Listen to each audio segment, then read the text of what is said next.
Hey everybody, my name is V, but soon you're finally gonna learn my first name earlier than expected. Because in this new episode that I'm gonna be doing for you guys in this new series that I've been working on, I got to interview my new friend of Phantom Strider. His real name is Josh. I don't know if Strider's his actual last name. We're probably gonna hash out some stuff and talk some more. We'll see. We'll see.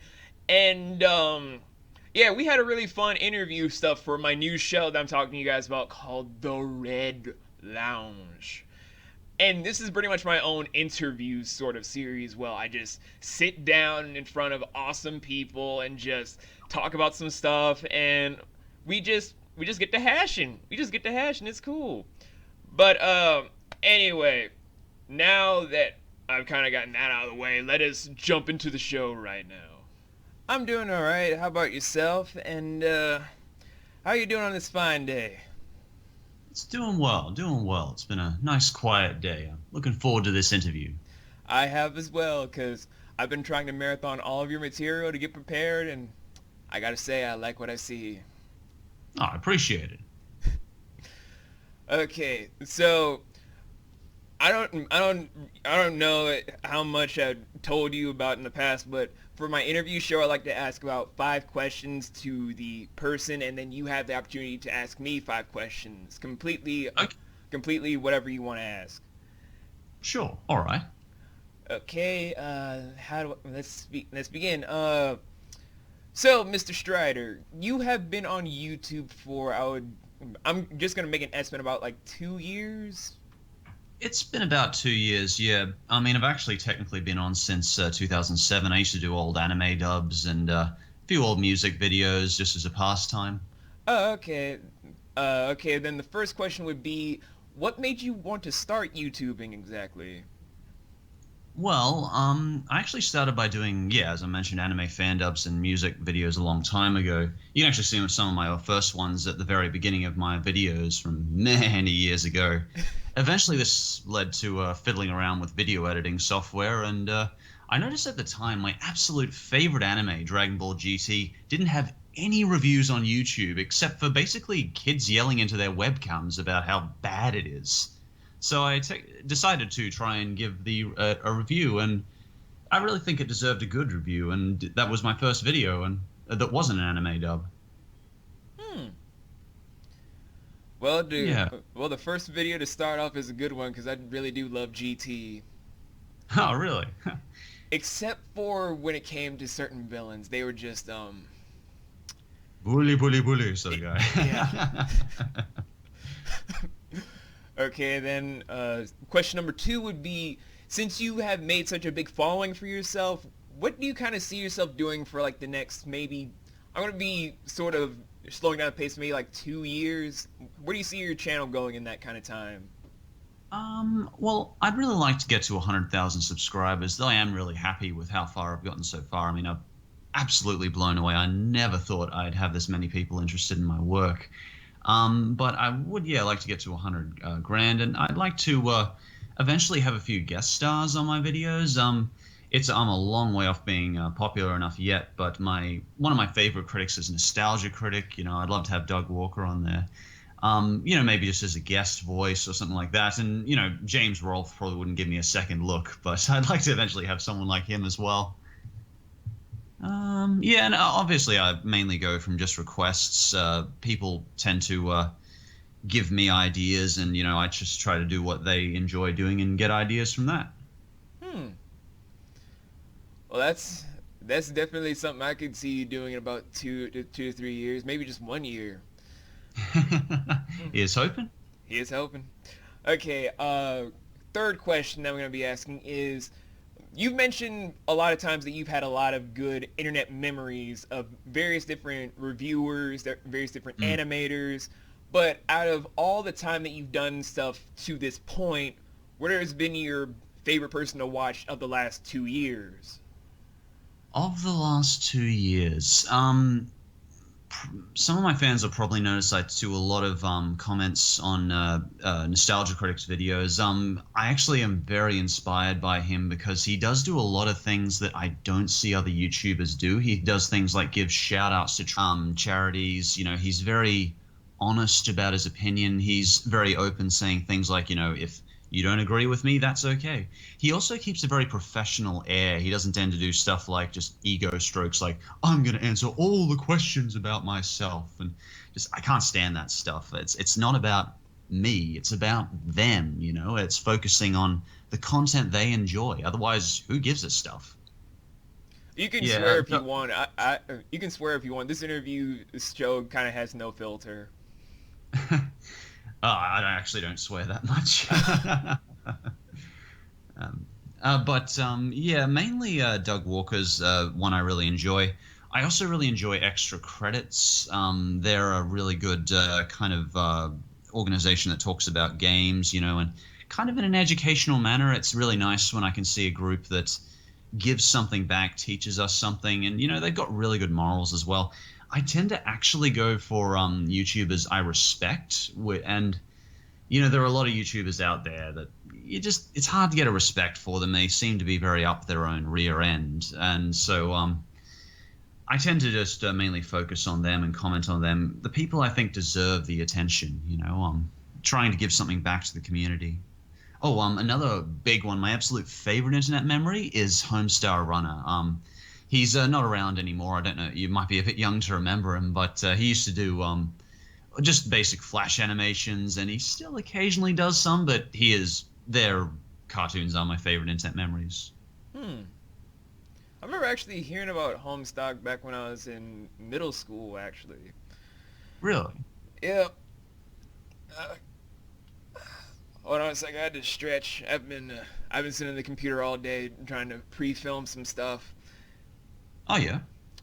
What you working on at the moment? I'll get to all your questions soon. Don't worry. So question number 4. Mm-hmm. So Mr. Strider, out of every single medium that you can think of that you've covered, from animation of the East and West variety, and also from various live action stuff, which do you think you could see yourself reviewing more fully over time?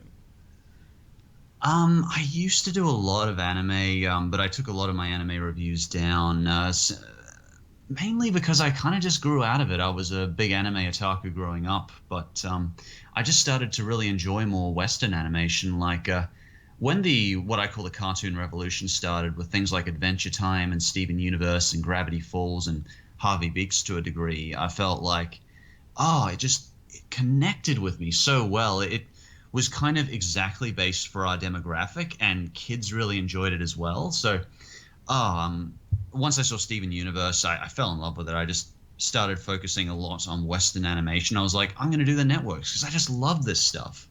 I love the Western cultural kind of feel we give in Western animation, just that reflects a lot of our culture, if that makes sense.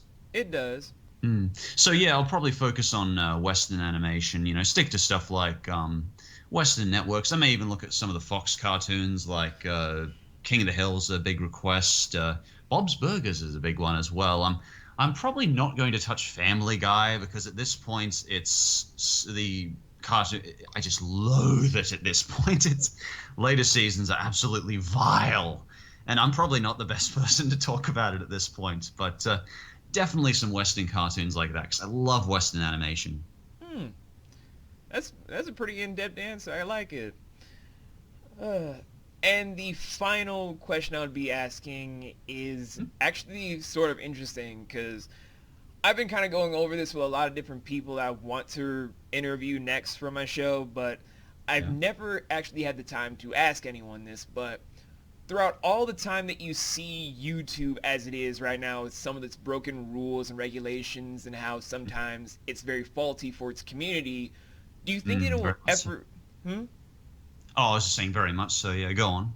Do you think it will ever be repaired enough so that content creators like us will ever be able to make solid content again without having a computer program to tell us that the outdated rules are still in effect? To be honest, as you probably know, I've been copyright struck many times, and I've even had a community strike recently on Worst Cartoon Network. And sadly, the responses I would always get was just, "We don't know. I'm not legally obligated to tell you the rules." I would reach out to community support, and they would say, "I'm not legally obligated to be able to tell you the community rules and what you can and can't do to get strike, because you might get struck anyway." Um, it's very difficult when you have a monopoly. Fox and Viacom are some of the big ones that have just continually struck me, and sadly, they can bully the small people, and there's no sort of legal repercussions. Doug Walker talked about this a lot recently, and I noticed there's a petition going up right now to try and change that, but sadly, because Google is just the biggest superpower in the world, and it has absolutely no competition. Like, we see Vimeo and stuff pop up, but it's no match for YouTube. It's just very unlikely to change for the time being, unless Google maybe has some sort of a push of conscience, because at the moment YouTube is so massive, absolutely ginormous.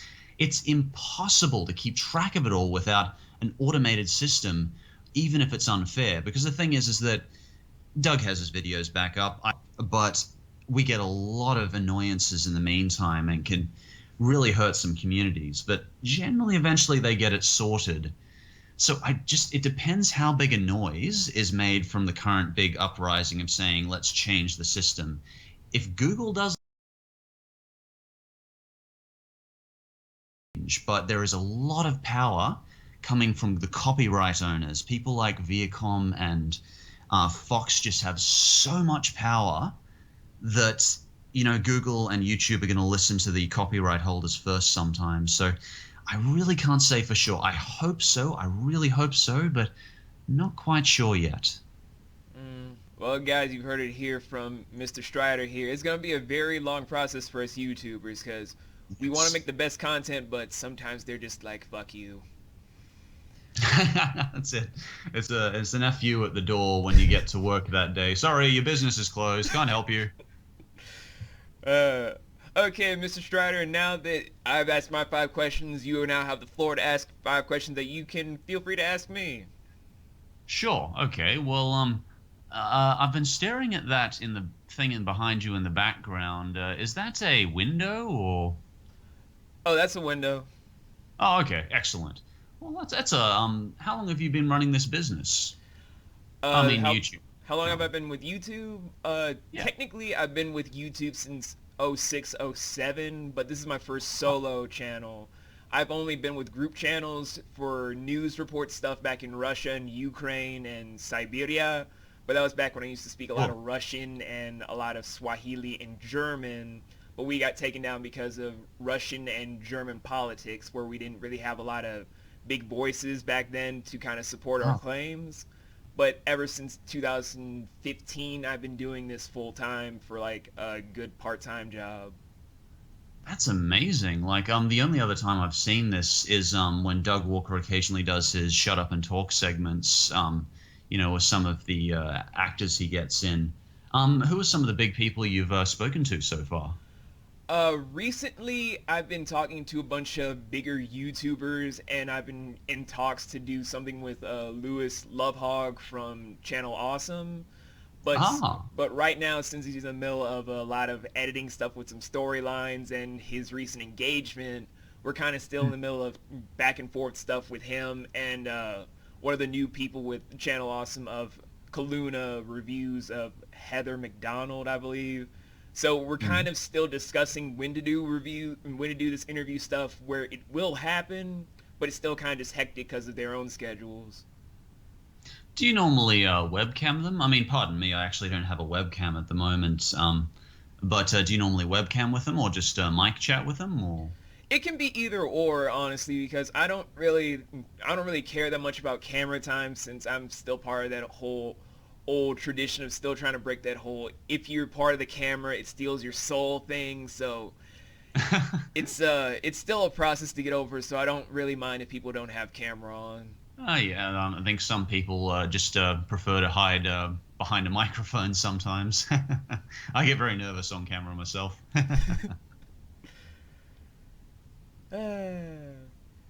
Well, Yeah. it's been a pleasure talking with you, Vincent. If you didn't have any other questions, thanks a lot for your time. No problem. The only other question I would have asked is something really cheesy like, do you think we could be friends? Oh, of course, Vincent. You're on my Skype now. Honestly, one of the greatest things I've gotten out of being on YouTube is I've got to meet so many people with similar passions to me, a love of Western animation. So what can have me on Skype? You can chat whenever you like with me, and anyone else out there who would like to chat with me, feel free to Facebook me up. I love to meet new people. Wait for it. Alrighty. Well, since Mr. Strider obviously has some stuff to do, I'm going to say goodnight to all you lovely nomads. And you now finally heard my first name from Mr. Strider, aka Josh. Yeah, sorry about that, Vincent. I didn't realize. Oh, it's fine. It's fine. It's just been this running joke that's been going on my channel about what's my full name? What's my full name? Well, Vincent's very classy. Oh, yes, I yes. think it's I'm, worth sharing with the world. yes, yes. I'm very classy in my obviously What middle schooler aged hoodie.